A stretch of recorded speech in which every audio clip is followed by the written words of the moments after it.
Well, hello there once again. This is Pastor J.D. Hatfield of the Riverside Christian Fellowship in Hernando, Florida. As always, you can find us on the web at voiceofvision.org.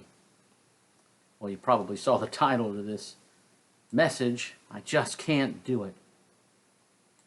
You ever been honest with yourself or honest with somebody else? I know people have been honest with me when they've told me I'm having a hard time giving up this or that sin because I enjoy it so much. What's your answer to that? I just can't seem to do it. I just can't do it. I like it. I can't seem to give it up.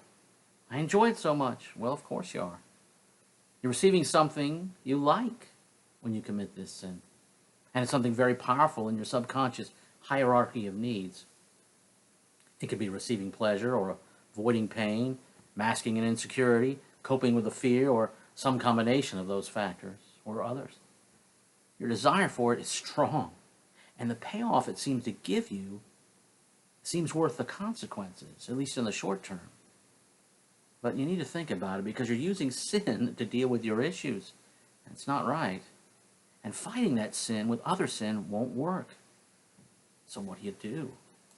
Well, instead of starting with an increasing attempts at resisting the sin, just try harder, willpower, all of that, you need to start with trying to understand the nature of this sin. Instead of it just trying to resist this sin, try to understand the nature of this sin. What does the Bible say about this particular sin? How does God view it? You like to do it, but why doesn't God like you to do it? Is he just a cosmic killjoy, etc.? Well, we know he's not, and you might think that you know all God says about this sin, whatever it is, and yet not really have his view on it. So what you need to do is to get a clear picture of God's view of your particular sin. When the prophet Nathan went to David and told the story, he said, "You're the man." And David realized, wow, this is worse than I even realized. Against you, God, I've sinned. You need to see your sin as God sees it, as dirty and ugly and destructive and offensive to God as it really is. But after you see that, and only after you see that, it's just like when you got saved. Think about it. You saw your sin, then you saw your Savior meeting that need.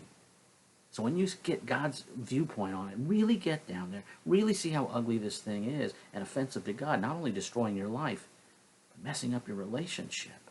You're a Christian. Let's say you really are a Christian and you're saved, and you need to remember how it was. After you see that, and only after you see that, you need to also then see God's love for you despite this. To know his mercy in this and his grace through this. Then you'll properly appreciate it. And then you can sincerely ask God to change your view to reflect his. To change your needs to reflect what he says they are. And to change your desires to reflect his will. And that's how faith deals with sin. Until next time, we'll see you here, there, or in the air. God bless you.